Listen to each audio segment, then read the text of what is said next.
School की घंटी बजती है और बच्चे इमारत से बाहर निकल आते हैं। मोंटी ने कहा, राजू भाई, अगले हफ्ते परीक्षाएं हैं। मैंने तो अभी तक पाठ्यक्रम का कवर भी नहीं खोला है।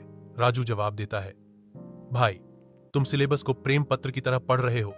तुमने बस कवर देखा और उसे अलग रख दिया। मोंटी विलाप करते हैं, मुझे तो सपने में भी फॉर्मूले दिखाई देते हैं, लेकिन जब मैं लिखने जाता हूं तो मुझे सिर्फ आलू पराठा ही याद आता है। अपनी छत पर राजू अपनी महत्वाकांक्षी रणनीतियों का अनावरण करता है। राजू ने घोषणा की, प्लान ए, 3 दिनों में पूर्ण संशोधन। प्लान बी, मास्टर जी के सामने ऐसे अभिनय करो जैसे मैं सब कुछ भूल गया हूं। प्लान सी, भगवान में विश्वास रखो। मोंटी बीच में बोलता है, मुझे प्लान डी पसंद है, सपने में पास हो जाओ। राजू तीखे स्वर में पलट कर कहता है, तुम्हारे सपने में क्या मिस पूजा भी गणित सिखाने आती है? मोंटी टेबल पर बैठा है, किताब को घूरते हुए उसकी आंखें भारी हो रही हैं। मोंटी, यह कोई नृत्य परीक्षा नहीं है।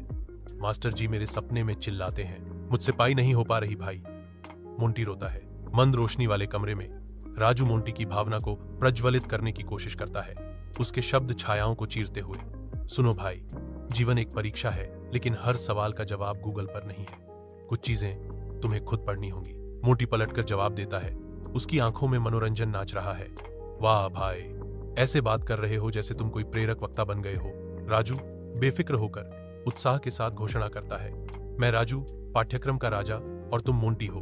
मोंटी और राजू स्कूल की ओर बढ़ते हैं। चिंता उनके कदमों के नीचे उबल रही है। मोंटी चिंता से घिरे हुए कहते हैं, मुझे लगता है कि जैसे ही मैं पेपर देखूंगा मैं बेहोश हो जाऊंगा। राजू पलटकर कहता है, उसकी आवाज में थोड़ी मजाक है, और मुझे लगता है कि तुम्हारी कॉपी देखने के बाद निरीक्षक बेहोश हो जाएगा। उन्हें कागज मिलता है, उनके बीच हिचकिचाहट भारी लटक रही है।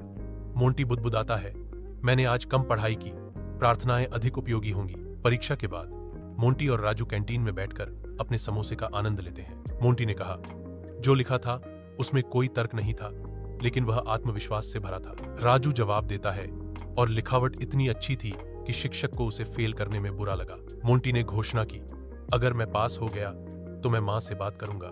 देखो, मोंटी सिर्फ प्रसिद्ध ही नहीं बल्कि उपयोगी भी है।